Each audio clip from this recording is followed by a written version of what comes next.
Yeah, the Raiders are 1-4. No, God! No, God, please, no! No! No!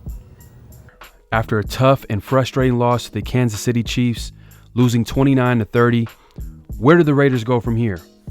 In my opinion, there's some positives to look at with this team, including some improvements that they can make heading into the bye week. Before we get into that, what's up, Raider Nation? Welcome to the Pharaoh NFL channel.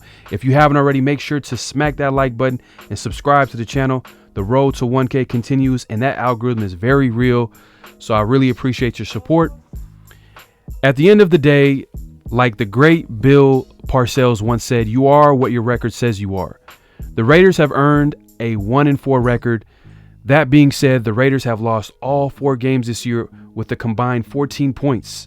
That's an average of 3.5 points a loss, including a 1-point loss to the Titans and as recently as last week with the Chiefs. I will say it is concerning that the Raiders lost a 20-point lead against the Cardinals and a 17-point lead against the Chiefs. The Raiders need to finish games better. There's no way around it. In 2021, the Raiders were 6-1 in games decided by 3 points or less and in overtime. So far this season, the Raiders are 0-3 in those games. The main issue, in my opinion, is the Raiders continue to play in these close games. Close games can go either way, 50-50. It just takes one play. In 2021, it worked in the Raiders' favor, but that's not the recipe for long-term success. If you look at some of the best teams in the NFL, they're usually near the top of the league in points differential or average scoring margin. By the way, the Raiders are tied 17th in that category. I'm not saying the Raiders have to blow out every team, but every game can't be close because the room for error in winning or losing is just too small. For example, if Davante Adams catches the ball on 3rd and 1 on the last drive, or even ran the right route on 4th and 1, as this former NFL player suggests, then the Raiders win. But he didn't run the correct route, and he also didn't catch the ball, and the Raiders lost. But I say that to say the room for error is very small when winning and losing. That's why I gave that example. And I do think the Raiders have a chance to improve in this area. And the reason why I think so is because the Raiders have the 26th hardest schedule remaining, or the 7th easiest, however way you want to look at it.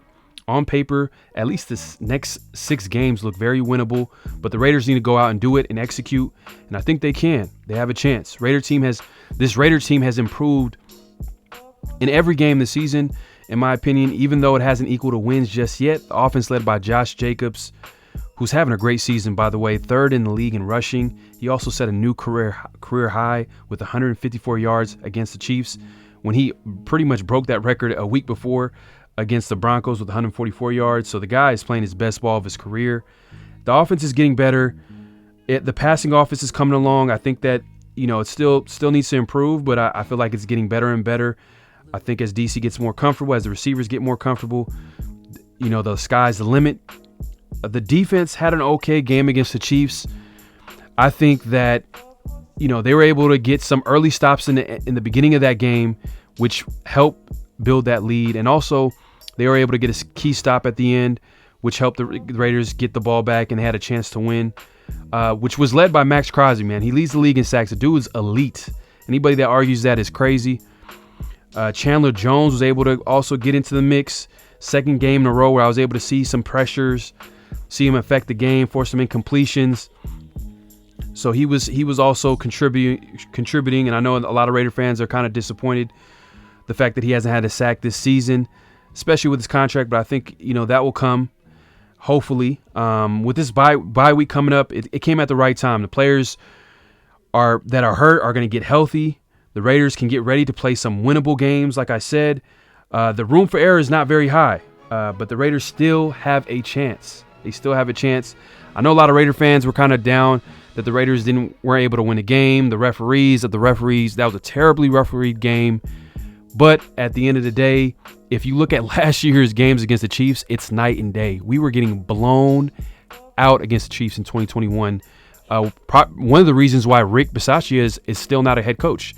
If you guys remember, they lost 48-9 in Kansas City last year. It was like 35-3 at halftime.